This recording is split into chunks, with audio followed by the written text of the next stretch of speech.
Hello అండి, అందరికీ నమస్కారం. ఎలా ఉన్నారు? నేనైతే బాగున్నాను. ఈరోజైతే ఒక డెలిషియస్ కలర్ఫుల్ టేస్టీ రెసిపీ అయితే మీకు చూపించబోతున్నానండి. సో ఇదైతే చిన్నపిల్లలు చాలా ఇష్టంగా తింటారు. మా బాబుకైతే అసలు డ్రాగన్ ఫ్రూట్ అంటే నేను నచ్చదు. అలాంటిది నేను ఈ డ్రాగన్ ఫ్రూట్తో రెసిపీ అయితే చేసి వాడికైతే నేను పెట్టానండి. చాలా ఇష్టంగా తిన్నాడు. మమ్మీ ఇంకా కావాలి నాకు పెట్టు అని అన్నాడు.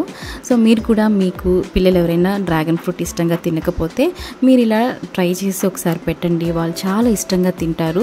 నేనైతే 2 మీడియం సైజ్ డ్రాగన్ ఫ్రూట్స్ అయితే తీసుకున్నాను. పైన అయితే తోలు తీసేసుకున్నాను అనమాట. సో మనకి ఈజీగా పీల్ ఆఫ్ అయిపోతుంది. ఇవైతే ముక్కలుగా కట్ చేసుకున్నాను. సో నేనైతే మీకు ఒక క్వశ్చన్ అయితే వేయబోతున్నానండి. డ్రాగన్ ఫ్రూట్ని తెలుగులో ఏమంటారో చెప్పండి. అలాగే ఇది ఏ కంట్రీది కూడా చెప్పండి.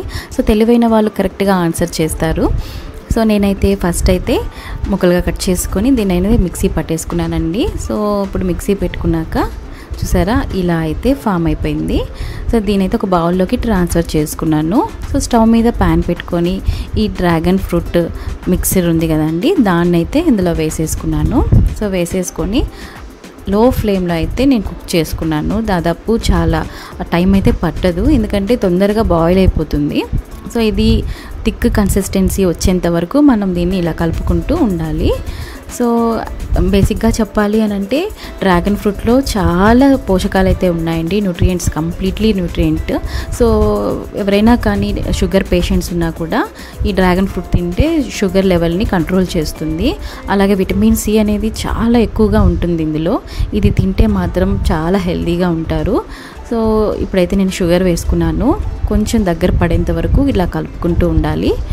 ఇందులో హాఫ్ నిమ్మకాయ అయితే పిండుకున్నానండి. సో పిండుకున్న తర్వాత కంప్లీట్గా మళ్ళీ బాగా కలుపుకోవాలి.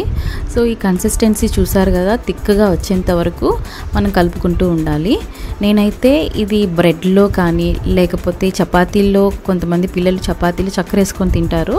సో అలాంటప్పుడు ఇది కానీ చపాతీ పైన కానీ మనం అప్లై చేసుకొని కానీ పెడితే చాలా బాగా తింటారనమాట. సో చూసారు కదా ఎంత బాగా ఫామ్ అయిందో. సో జెల్లీలాగా ఫామ్ అయింది. అప్పుడు వరకు దీన్ని కుక్ చేసుకొని కొద్దిగా ఆరబెట్టుకొని తర్వాత ఒక బౌల్లోకి ట్రాన్స్ఫర్ చేసుకుంటే మంచి టేస్టీ డెలిషియస్ జామ్ అయితే ఫామ్ అయిపోతుందండి. సో దీన్ని అయితే బ్రెడ్ స్లైస్కి అప్లై చేసుకొని తింటే మాత్రం చాలా ఎమ్మీగా ఉంటుంది. పిల్లలు అయితే చాలా ఇష్టంగా ఉంటారు. దానికి తోడు ఇక్కడ కలర్ఫుల్గా ఉంటుంది కదండి, ఈ కలర్ అనేది వాళ్ళని ఇంకా అట్రాక్ట్ చేస్తుంది. సో ఎవరైనా తినని వాళ్ళు ఎవరైనా ఉంటే డ్రాగన్ ఫ్రూట్ ఇలా చేసి పెట్టండి, ఇష్టంగా తింటారు. సో చూసారు కదా జెల్లీలాగా అయిపోయింది. సో దీనైతే బ్రెడ్ స్లైస్కి అప్లై చేసుకుంటున్నాము. ఈ డ్రాగన్ ఫ్రూట్ని తెలుగులో కమలం అంటారండి. ఎందుకంటే దీనికి వచ్చేటువంటి ఆ పైన పీల్ అంతా కూడా ఒక కమలం, అంటే మనకి లోటస్ ఫ్లవర్ ఎలా ఉంటుందో అలా ఉంటుంది కాబట్టి దానికి ఆ పేరు అయితే పెట్టారు. సో మన తెలుగులో అయితే కమలం అంటారు. సో ఇది ఏ కంట్రీ ఫ్రూటో మీకైతే తెలిస్తే కామెంట్ చేయండి. నాకైతే నేను సెర్చ్ చేశాను, బట్ మీలో ఎంతమందికి తెలుస్తుందో ఒకసారి అయితే నేను తెలుసుకోవాలనుకుంటున్నాను. సో ఇదండి ఇవాల్టి వీడియో.